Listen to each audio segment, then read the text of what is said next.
भाई गोजो वापस आ रहा है। क्या बोल रहा है? सच में गोजो वापस आ रहा है? हाँ भाई, इस बार सच में गोजो वापस आ रहा है। तो हाँ, कहाँ गोजो वापस आ रहा है? यही भाई, यही गोजो वापस आ रहा है। ये तो बस एक पिक्चर है भाई, ये तो एक मांगा पैनल है। यहाँ पे कैसे बोल रहा है? कुछ भी तो लिखा नहीं है कि गोजो वापस आ रहा है या सब नहीं भाई, यही सब कुछ है। इसके अंदर ही सब कुछ बताया गया है कि गोजो वापस आ रहा है। गोजो का भाई कमबैक श्योर है, एकदम श्योर है भाई, गोजो वापस आ रहा है भाई। ख्वाब दिखाता है मादरजात, फोड़ी देंगे साला, फोड़ी देंगे। तो जुजुत्सु काइसेन चैप्टर 236 के अंदर एक कैरेक्टर को मारा गया था एंड उस कैरेक्टर का नाम है गोजो फ्रिकिंग सातोरो। उस कैरेक्टर को मारने के बाद पूरी फैंडम उसकी पागल हो गई थी कि उसको क्यों मारा गया था। उसके राइटर के ऊपर थ्रेड भी आना शुरू हो गए थे कि उसको जान से मारने के थ्रेड भी आने शुरू हो गए थे। एंड उसके बाद में शायद लगभग 200 या फिर 300 बार सुन चुका हूँ कि गोजो का कमबैक होगा, गोजो का कमबैक होगा, गोजो वापस आ गया है ये सब। एंड अभी 6 महीने हो चुका है गोजो के डेथ का, लेकिन हमारे गेगे जो है उसने कुछ भी नहीं बताया है कि गोजो का कमबैक होने वाला है या फिर कुछ होने वाला है। इन सब के बारे में कुछ भी नहीं बोला, उल्टा ये सब बताया है कि गोजो मर गया है, वो अभी डेड है, ये सब हमें बताया गया है।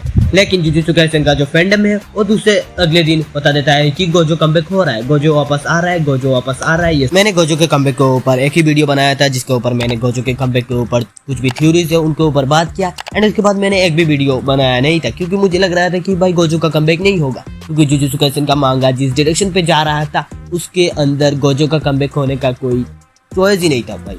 कुछ भी नहीं दिख रहा था कि गोजो का कमबैक होगा, उल्टा राइटर हमें बार बार बता रहा था कि गोजो डेड है, गोजो डेड है। तो देखो अभी सीन क्या है कि जुजुत्सु काइसेन मांगा का जो वॉल्यूम 26 है उसके कुछ इनिशियल पेजेस आए एंड उसके ऊपर हमने गोजो का कुछ ऐसा पैनल दिखाया है जहाँ पे गोजो बहुत ज्यादा शॉक है। एंड ये देख के जो जुजुत्सु काइसेन का फैंडम है वो बोल रही है कि भाई गोजो वापस आ गया, भाई गोजो वापस आ गया, देखो भाई गोजो वापस आ गया। नहीं भाई, गोजो नहीं वापस आ गया है, ये बस एक पैनल है भाई।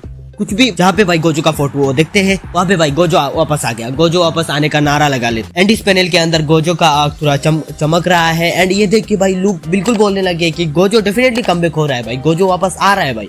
एंड तुम लोग भी अभी मेरी वीडियो देख रहे हो क्योंकि मैंने टाइटल के अंदर लिखा है कि गोजोस कमबैक, इसीलिए तुमने इस वीडियो को क्लिक किया है एंड ये देख रहे हो क्योंकि मुझे व्यूज चाहिए, इसीलिए मैंने ये टाइटल रखा है।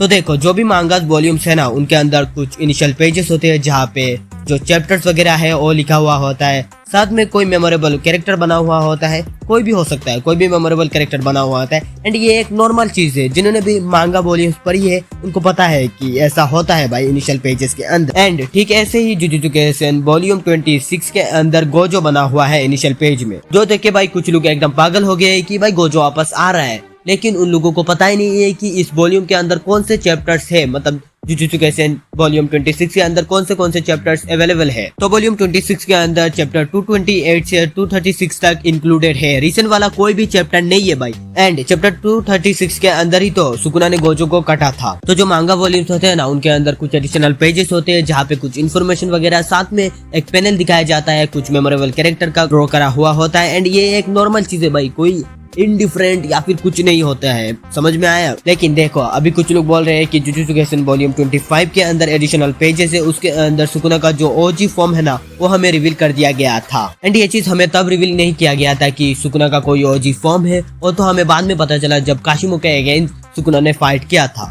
तो इस वजह से लोग बोल रहे हैं कि जैसा सुकुना का ओजी फॉर्म हमें पहले रिवील कर दिया गया था, ऐसे ही इस वाले जो एडिशनल पेज है जहाँ पे हमें गोजो दिख रहा है, यहाँ पे हमें बताया जा रहा है कि गोजो वापस आ रहा है, गोजो का कमबैक रिवील कर दिया गया है। तो देखो चैप्टर 248 के अंदर जब सुकुना ने हिगुरामा को मार दिया था तब सुकुना को पता चला था कि जो ये डेड बॉडीज वगैरह है ये जो उयुई है और टेलीपोर्ट करके शोको के पास ले जा रहा था। तब सुकुना बोलता है कि तो इसीलिए गोजो का डेड बॉडी भी गायब हो गया है। लेकिन चलो तुम्हारी खुशी के लिए हम मान लेते हैं कि सुकुना को पता नहीं है गोजो जिंदा है अभी भी। सुकुना को पता है कि गोजो मर गया है लेकिन गोजो अभी भी जिंदा है हमारे दिल में। लेकिन अभी जो रिसेंट वाला चैप्टर है चैप्टर 255 के अंदर जो लारुई एंड मिकेल है उनके कन्वर्सेशन के अंदर वो लोग बोल रहे हैं कि सुकुना के कंडीशन के ऊपर बात कर रहे हैं। वो लोग बोलते हैं कि सुकुना अपना रिवर्स कर्स यूज नहीं कर सकता है, साथ में उसका डोमेन भी वो यूज नहीं कर सकता है, साथ में उसका जो हार्ट है वो भी डैमेज है। अब चलो हार्ट तो माकी ने डैमेज किया है, लिटरली सुकुना गोजो की वजह से अपना रिवर्स कर्स एंड डोमेन अभी भी यूज नहीं कर सकता। एंड उसके बाद जो लारुई है वो बोलता है कि चलो गोजो मरने के बाद हमें कोई तो गिफ्ट देके गया। तो तुम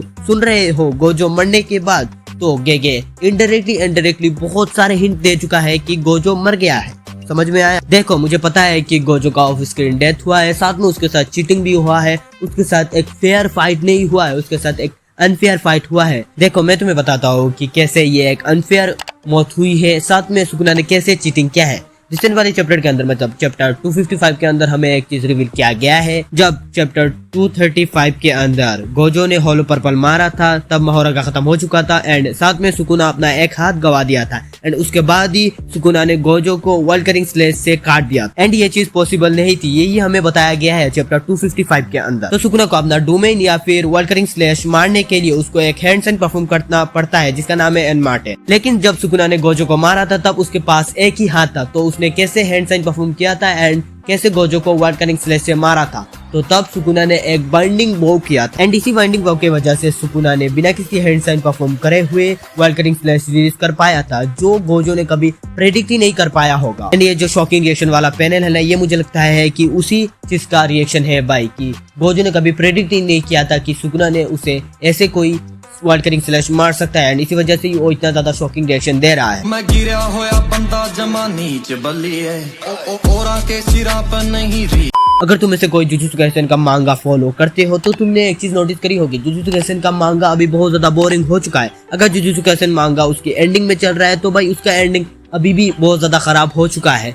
एक नया कैरेक्टर आता है, उसका हाइप अप बनाया जाता है, हमें लगता है कि सुकुना लॉस कर रहा है क्योंकि वो नया कैरेक्टर सुकुना को थोड़ा पहलता है एंड उसके बाद सुकुना का पावर अप दिया जाता है एंड उसके बाद सुकुना उसकी मार देता है एंड गोजो के बैटल के बाद से ही भाई ऐसा ही चल रहा है भाई, एक ही चीज भाई बार बार रिपीट हो रहा है जो भाई काइंड ऑफ बोरिंग है। देखो अगर तुम्हें लग रहा है कि मैं गोजो को हेट करता हूँ, नहीं भाई मैं गोजो को हेट नहीं करता हूँ, आई लव गोजो, मुझे गोजो बहुत ज्यादा पसंद है। मुझे गोजो के अंदर उराहारा साथ में काकाशी का एक फील आता है जो मुझे बहुत ज्यादा पसंद है एंड काकाशी एंड उराहारा मेरे one of the favourite characters है, साथ में गोजो भी मुझे बहुत ज्यादा पसंद है भाई। देखो जो लोग थ्योरीज बना रहे हैं उससे तो कुछ हो सकता है कि उनका व्यूज मिल रहा है उसकी वजह से वो लोग थ्योरीज बना ले, लेकिन भाई जो लोग ने सफेद रंग या फिर लाल रंग देने से गोजो वापस नहीं आएगा भाई, ये कौन सा काला जादू तुम लोग कर रहे हो, क्या कर रहे हो। तो हाँ इस वाली वीडियो के इवेंट करते हैं। अगर तुम्हें ये वीडियो अच्छी लगी है तो लाइक करो इस वीडियो को एंड अगर इस चैनल पर नए हो तो मेक श्योर सब्सक्राइब एंड और क्या भागो।